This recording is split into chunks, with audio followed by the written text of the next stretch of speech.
could go to New York and do the New York Marathon, but that's going to cost, you know, maybe £2,000, and I want that to put into a house. I want that when I'm 70. Yeah, you know, but it's just the way it's, and I suppose having the aim in mind makes you not squander your money. You know, you can say, right, well, if I put that there, then it's going to bring me some back. Let's go. How we doing? This is a Three-Headed Hydra. We're talking financial freedom. Freedom! Over to Jay. Hey. Financial freedom, my only hope. Fuck living rich and dying broke. Ho! Excuse the Young ho! excuse the foul language. Yeah. So, what is financial freedom? You want a minute? Financial freedom is the ability to live without having the burden of having to go to work, I guess, is financial freedom. So it's kind of having as much money as you need to do what you want to do and having the time to do it. So I guess some people could say they're already financially free, if that's the definition. And there's a few different ways to do it, which I'm sure we'll discuss. And it seems to be a bit of a buzzword at the moment, financial freedom. I keep seeing it come up a lot. I mean, maybe this is just what the algorithm's given me, because it's the kind of things I search for. But yeah, man, looking forward to discuss. Sal, James? Jimmy, you want to go? James? Yeah. So, I'm here to listen. I'm not hugely passionate about this topic, to be honest with you. Okay, all right. You're going to cut that out? No. It's interesting, isn't it? Because I'd say you're not about it at all. Well, we could tell how you were batting it out of the subject list. I kept trying to sneak it out of there. I was trying to do a Stalin. You know, the Stalin was the secretary. You know, he kept moving and shaking these things. No, guys, I'm you know, it's just not something I'm interested in, to be honest with you. I don't want to not work. Yeah. I want to work smarter, not harder, but I don't know. Hey, man. But yeah, I'm interested in finding out some new ideas for sure. So Yeah, I think it's less about... I won't take any more time up. It's less about not working. It's more about freeing up the time to do the things that you like to do. So I think financial freedom is not necessarily about becoming rich. And I think people confuse that. Because getting rich is one thing, but having financial freedom does not necessarily mean that you are rich. It just means that you make enough money to cover all your costs. You make enough money to maybe not have to work as much as you would have without when you lived from paycheck to paycheck, for example, that you're able to put some money aside. So I think it's basically mostly about covering costs. So that's what it is. And why would you want to become financially independent? And it basically gives you freedom to pursue your dreams because you free up time, which is the most important resource. It gives you safety, which it also means that you have money on the side in case that shit hits the fan. And to increase happiness. And we talked about this off camera today, that up to a certain point, you know, having the safety will increase your happiness. But then once you make a certain amount of money, after that, it will not necessarily increase your happiness. But yeah, I said that. You said it, yeah, exactly. Actually, it was from Notorious B.I.G., More Money, More Problems. So you stole that from him and I stole it from you. Very good. The philosopher. No, I think this is the thing. I don't even know what we mean by financial freedom, because what is freedom? It seems to me that you get to 10 grand a year, you want 15. You get to 15, you want 20. You get 20, 30, 30, 50. Your peers change, right? Your viewpoint changes at every point, and you always want more and more. So I don't think you're ever free, are you? You just your number just changes, but you're still trying to climb that ladder that really gets you nowhere in the end. That's my take on it. Yeah. Right. I mean, there are different schools of thought, I suppose, of what financial freedom is. And one thing that's always connected, or that's often connected to financial freedom, is creating various income streams. So the idea is to kind of disconnect yourself from putting every minute or every hour into labor and, you know, running behind the money, and rather create a system that creates money for you so that you can free up your time to do things that you are more passionate about. So that's one aspect. The other one is, of course, to live a life, and you don't have to be rich for that. that is more meaningful, and that means that you spend less money on stupid things and more money for things. Use money smarter and more in things that you actually enjoy. So income streams, for example, and that's something we can talk about a little bit if you're interested. There are various ways to create income streams, and some ideas are to invest money into property or assets or stocks, so that you invest in once, and after a certain amount of time, or if you do it smart, forever, they create money for you. And so, or creating online courses and various online courses, putting them out there, and then for every course, from every course you can make money, and not just once, but for a sustained amount of time, so a longer amount of time. And so these things accumulate to something that actually creates enough money so you could actually live off it, or take the money and reinvest it in something else that then creates more money. It doesn't mean that you have to stop working. Where's the finish line, though? You're just making more money for what? To look at a number? Well, that's the thing. I think you have to decide how much money would I have to make to cover all my costs, and to be able to afford all the things that I want to do in life. So I guess you can actually really pinpoint the exact amount of. You can actually find the line very precisely.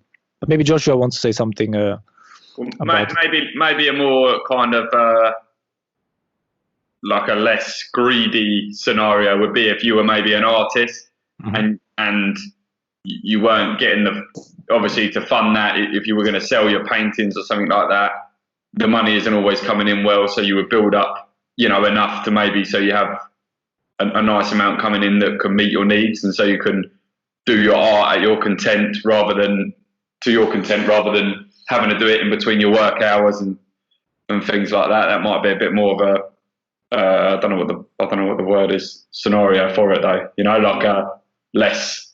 Yeah, that sounds a bit fairer than, well, I'll just want to sit around and watch telly and let the ring. But you don't know. This is my problem with this, and this is what we program kids with.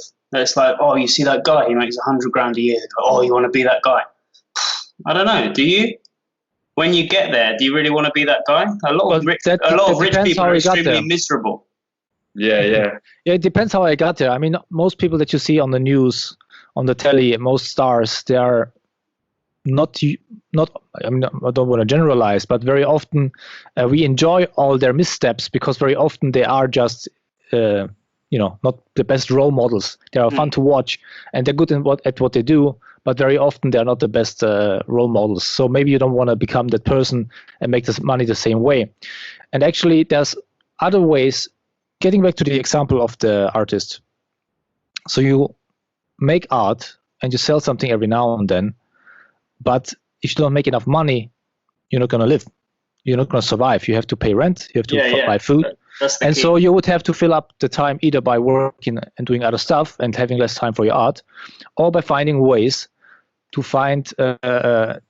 to have financial freedom that allow you to actually focus on that. And there are some strategies, for example, that are not greedy, they are not crazy, they have nothing to do with crazy dreams of becoming a billionaire, but they are very simple. Like saving money from an early age and not falling into the debt trap. Something that happens very often when you go to university in the States. I think it's very expensive. In the UK, I'm not sure. In Germany, where I went to, it was okay. Back then, I'm not sure what the prices are now. In Italy, prices are quite cheap, but very often universities, depending on where you go, in which country you go to, you can lose 20, 30, 40,000 euros or dollars easily. Sometimes more than 100,000, 200,000, depends where you go study. Don't fall into that trap. Also invest money in a smart way. So if you spend all the money you make automatically and buy a big TV screen and buy the latest car or whatever, stuff that doesn't make you money back, that are just luxury goods, that's a bad investment from that point of view. So living a more, frugal lifestyle would be smart, especially in your young years. And that's something we do not actually learn. What we actually try is buying, being the cool kid, buying very expensive clothes, buying design articles, buying the latest phones, buying the latest computers and all these things. So we actually are not really prepared for financial freedom. We're prepared to consume and create debt. And another aspect that a lot of us do not think about is preparing for retirement, because we often talk about, the retirement system, the pension system doesn't work anymore anyway, so we're all screwed anyway, and that's how many people live these days. But there are strategies to actually reinvest portion of the money that you make from a paycheck. Maybe in the States, what's it called? I'm not sure in the States what's it called, but here you can also invest just in ETFs or in other products, to build up wealth over time. And then you have enough at a certain age, maybe at 50 if you're lucky, if you start early enough, that you could retire if you wanted to. And that's also part of financial freedom. So it's not necessarily this capitalist dream of becoming rich and all these things connected to it. It's just about having financial freedom on a basic level. And maybe it's for entrepreneurial type, it gives you more. If you have kind of a stream of income, then you're not reliant on you can take risks and maybe also, develop something because you've got money coming in from that. So it gives you that safety net. So especially if you had a family or something like that, and you had to leave your job because all of a sudden you get this good idea. And I suppose the other way of going about it would be to go in with someone who could pay you a wage while you develop this thing. But then you're kind of giving away a bit, and also your idea would more than likely be kind of tampered with, wouldn't it? Because you'd be relying on someone to pay you to do it, and then they more than likely want something from it. You'd be lucky. So I suppose you're leaving it up to yourself then. I mean, I'm talking hypotheticals. I mean, what I'd like to work less. And I could work less, I suppose. But yeah, maybe I'm just thinking about the future too much, Should be enjoying now a bit more. But and how do you, because you own a couple of houses, that's passive income, isn't it? Yeah, it is, but I don't own them, and I think it is quite important to distinguish the two, because I have loans with the bank, so obviously I see.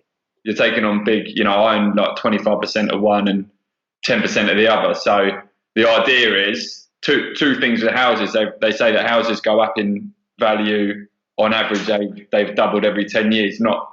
It's not as if in 10 years today, the house I'm in now will be double what I paid, but on average, they've doubled every 10 years. So you get that capital growth, and also you get a rental income from it. So people buy house, so you buy a house and you have interest to pay on the house, and then you kind of get the rest of it. You get the rest of the rent. You rent it out. You have to pay the interest. So your income then is interest minus bills, and then what you're left with is your income from the house. I think it's like the most common. I'd say it's the most common idea that people have. So yeah, I'll say this, and you're right, James. Maybe you get caught in the trap. I remember maybe about 6 years ago, I was thinking, I'm going to go away traveling, or some. I had an idea. I was a bit bored with what I was doing. I thought I'm going to go away, and I thought, well, I've built up this little business, and I've got a good client base, so maybe I should get hold of a flat or something, because it's going to take a little while. If you're self-employed, it's like a 3-year process to be able to get a mortgage easily. This was the impression I was under at the time anyway. So I thought, well, I'll buy a flat, and then I can go away, and at least something's at least the kind of 6 years I spent building up a business hasn't gone to waste. I've got something to show for it, and, so I can rent that out, and the mortgage will be being paid, and blah, blah, blah. And you get that, and you kind of go down that path, and you get the flat, and you think, well, I'm on the way now, I'll get a house. And then you get the house, and you think, well, I'm on my way now, I get the other house. But where does it all end, It doesn't end. So do you think it's about the money, like the number, or is it about the process and what you're doing, and the money is just like the prize? I mean, do you know what I mean? Like, is it about the number, the actual cash, or is the money just the symbol of your hard work or your cleverness? I personally, if I may inject, I think it has to do with, I think you have to have a clear motivation before you start all of this. So of course you can, and I understand when you say I'm not interested in this kind of financial freedom, when you look at it as just accumulating wealth, but that's not financial freedom. That's just trying to become rich. It's another thing. I think financial freedom really is to set a post somewhere at some level, at some calculating, and it's connected to money, of course, as to how much money you can afford to spend, how much you should spend, not how can you optimize not wasting money. And it doesn't matter if you make 500 euros a month or if you make 5,000 euros a month. It's really about looking how to optimize the way you spend money and how you can use the rest that you keep in your pocket. How can you use it in a smart way so that you don't lose it to inflation, don't lose it to stuff that is useless. How can you put a part aside as to reinvest it so it maybe increases, and how can you then use other money that is left over and invest it into things that you're interested in your hobbies, in things that you want to use for self-growth, whatever it is, in family vacations, whatever you want to do. Have you got like a number in mind, Sal, where you think, okay, well, have you done the calculation for yourself? I did one a couple of years ago, but basically, to give you a few reference points. One, for example, is I want to be at least a year ahead of myself when it comes to having enough money if I should lose all projects and jobs I'm working on. So I would want to be able to go 1 year without relying on any income if I had to, or if I get maybe sick or whatever. I also want to have enough money so that I can pay into assets like ETFs, for example, so that I can accumulate and hopefully in 30 years or so, they generate enough so that I have enough money for my pension. Enough money for medical emergencies, and then enough money so I can travel too. So there are certain things that regard security, safety, health, and that regard also leisure. So there are certain, I cannot give you the exact sum now. I could sit down and calculate it, and maybe the next podcast I could give you that number. But there are certain things that you just have to think about. What are your goals in life? What is the sum that gives you safety? And it doesn't have to be something crazy. You can also go the other way. You can also start looking at what can you cut in your monthly spending, and there's always something you can cut that is not necessary. You can get, for example, I keep a list, and it may be exaggerated, but I have a shopping list, and I see in which supermarket items are cheaper than other ones. And if I can buy a can of beans for 35 cents each can at one supermarket, I'm not going to go to the other one where it costs €1.20 for each can, because I can get 4 times as many cans in the other supermarket, and that's what I'm doing. So how long is this list? It's there's a base. There are all the groceries, the main groceries I always continuously buy, and then as things get added, I can send you the list if you want. And small little decisions that seem stupid or silly, but all accumulating them all and summing them up makes a difference. And so it's not just about making money, it's also about preserving the money that you make already. So it's both. It goes both ways, and it doesn't necessarily mean that you want to become rich. It just means that you want to become financially independent. That's all it is in the end. That's how I interpret it anyway. Maybe other people are interpreting this buzzword in a different way, but that's how I see it. Yeah, no, I think that's pretty accurate, Sal. That's how I see it. Yeah, you're not trying to take on the work, but I suppose it's a balancing act, isn't it? Like you say, James, you get caught in it. But then, man, I can't say. I mean, how many countries we've been to in the last? While I've been on this little journey, getting my head down, how many countries have we been to in the last 10 years? I don't think I'm missing out on anything that I would be otherwise wanting to do. Yeah. I've stuck. We've been. It's not. I'm not saying, well, I could go to New York and do the New York Marathon, but that's going to cost, maybe £2,000, and I want that to put into a house. I want that when I'm 70. Yeah, but it's just the way it is. And I suppose having the aim in mind makes you not squander your money. You can say, right, well, if I put that there, then it's going to bring me some back, and that's a good reason to, because I mean, the value of work was another subject that we were going to discuss maybe, and it just gives you a good reason. So I've got all this work coming my way. So you know, you learn a trade, and then you become good at what you do, and you're offering value, aren't you? And then all this work's coming your way, and you kind of have to. You need more meaning to it than just spending the money at the weekend or having the money in the bank. So you can say, right, why am I working hard now? Because in the future, it's going to come back to me if I do the right things with it. And that gives you the value, the meaning every day to get up and go to work. And I mean, it's lovely, James, that you obviously have other reasons why you go to work, don't you? You kind of see you're teaching kids and you're doing good things in the world. But I can't hear you, man. But it can be both. I mean, it can be both. Exactly. Yeah, for sure. But it's definitely not for the money. But I've got a funny relationship with money. I just, it's not something I'm worried about because I'm fortunate in some ways to have some money put away. But it's not. I don't know. I see a lot of pitfalls, especially when you have financial freedom. In a way, yeah. But it's money that I'm not going to touch because I didn't earn it. So if you inherit money, I don't think. I mean, it's there for an emergency, but I don't dip into it because that's exactly the financial freedom mindset. That's exactly it. You're not spending it on buying yourself a nice car now, or are you? Like that's exactly the kind of choices somebody would make if you would take financial freedom serious. I suppose. I just think, what does Alan Watts say about the difference between wealth and, what does he say, richness? We're so focused in the West, especially on financial goals, that this is the paradigm that we use to judge someone's self-worth, or to judge someone's value.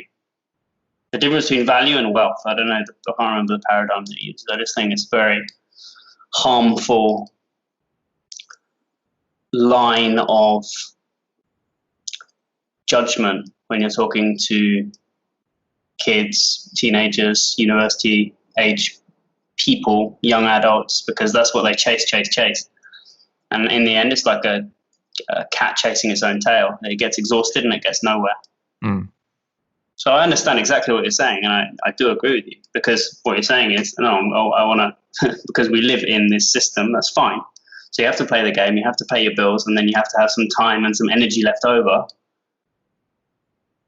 But you have to be very careful on the messaging, because a lot of people here, let's chase that paper. They think they'll be happy doing this and buying bottles in the club because some rapper told them. Well, it's not going to happen, mate. Yeah.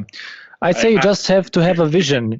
Exactly what that Jay-Z song's all about, That one there that we played at the intro, that's exactly what you're saying. You shouldn't be buying bottles in the club. You need to be thinking longer term than that. So I think maybe the message, James, isn't one that you need to hear. It's not something you struggle with, but maybe it's something that people do struggle with. They squander their money, and the culture's set up so that it takes your money, doesn't it? What sells, and this is why clickbait's a problem and everything. How it's everywhere you look, it's telling you to buy something. And a lot of people fall for it. So maybe the message, which has caught ears at the moment of financial freedom, is something that people need to hear, because they're spending their money in unwise ways. And like you say, Sal, pensions are failing, and people need to do their own thing with money. And also, I mean, we go too far to get into this, but it's people making bad decisions, which is why pensions, you can't rely on the state anymore. I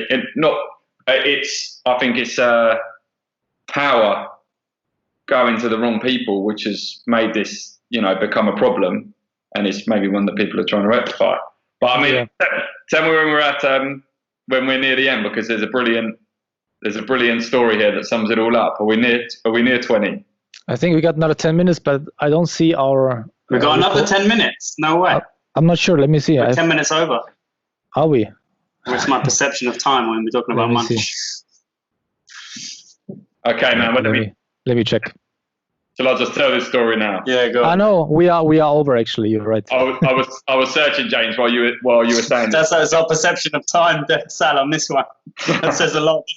This is our man Paulo. This is our man Paulo Coelho. Yeah. Yeah. There was once. What's his name? Go on. I don't know. It's Portuguese. So there was once a businessman who was sitting on the beach in a small Brazilian village. As he sat, he saw a Brazilian fisherman rowing a small boat towards the shore, having caught quite a few big fish. The businessman was impressed and asked the fisherman, "How long does it take you to catch so many fish?" The fisherman replied, "Oh, just a short while." He said, "Then why didn't you stay longer at sea and catch even more?" The businessman was astonished. "This is enough to feed my whole family," the fisherman said. The businessman then asked, "So what do you do for the rest of the day?" The fisherman replied, "Well, I usually wake up early in the morning, go out to sea, catch a few fish, then go and play with my kids. In the afternoon, I take a nap with my wife, and the evening comes, I join my buddies in the village for a drink. We play guitar, sing and dance throughout the night." The businessman offered a suggestion to the fisherman. "I'm a PhD in business management. I could help you become a more successful person. From now on, you should spend more time out to sea, try to catch as many fish as possible. When you saved enough money, you could buy a bigger boat and catch even more fish. Soon you will be able to afford to buy more boats, set up your own company, your own production plant for canned food and distribution network. By then, you will have moved out of this village to Sao Paulo, where you can set up HQ to manage your other branches." The fisherman continues, "And after that," the businessman laughs heartily, "after that, you can live like a king in your own house.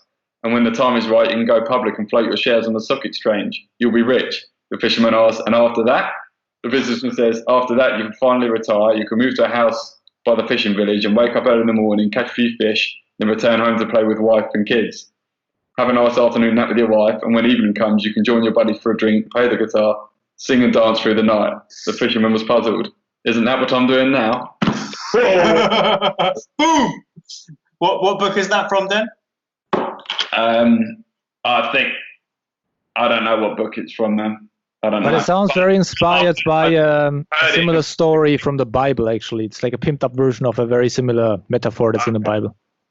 The fisherman. Okay. I think actually it's just on the Paulo Coelho blog. It's not actually Paulo Coelho. But I thought it was a bit more succinct than that. But that's a good it's a good story, I think, to sum up with, isn't it? Exactly what you're saying, James. Yeah, like I say, man, it's not. I'm coming at this from my own angle, where it's, fortunately or unfortunately, not really something I think about a lot. But then I do pretend that I don't have any money from inheritance, because I don't think it's not a huge amount, but it's just, I don't think if you didn't earn it, then it's not yours. That's my opinion on most things. So I try and live as if I don't have it, and I just think the most I've earned in my life in a year is the most miserable I've been. Put it like that. You know, it didn't have to be. It didn't have to be completely about the money, but it definitely didn't help. I was focused on the wrong thing, which was the number in the bank account. It's ridiculous. It's just the number. So yeah, no, what you're saying, what you're both saying is wise. You have to find that balance out of everything. Yeah, I think if our listeners are getting into the topic of financial freedom for the first time, I think they should look at it less as just making money, accumulating wealth. And there's a different discussion to be had about, how valuable is it? And that's basically what you are saying, James.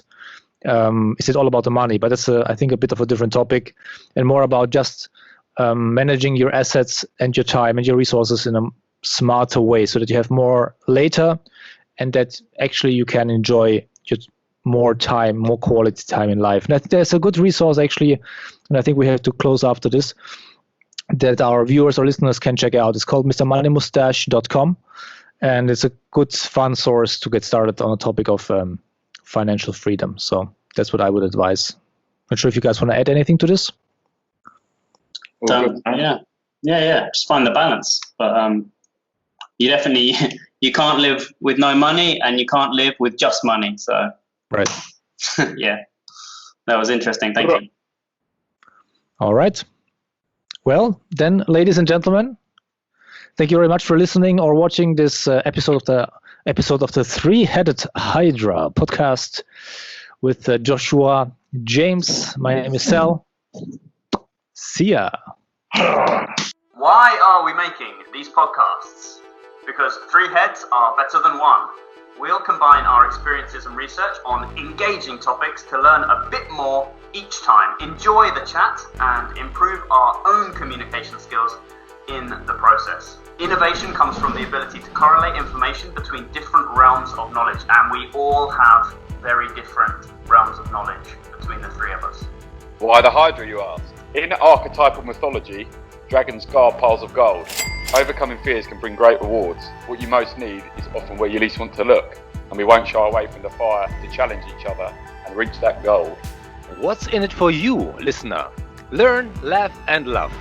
Get involved and join us on this adventure.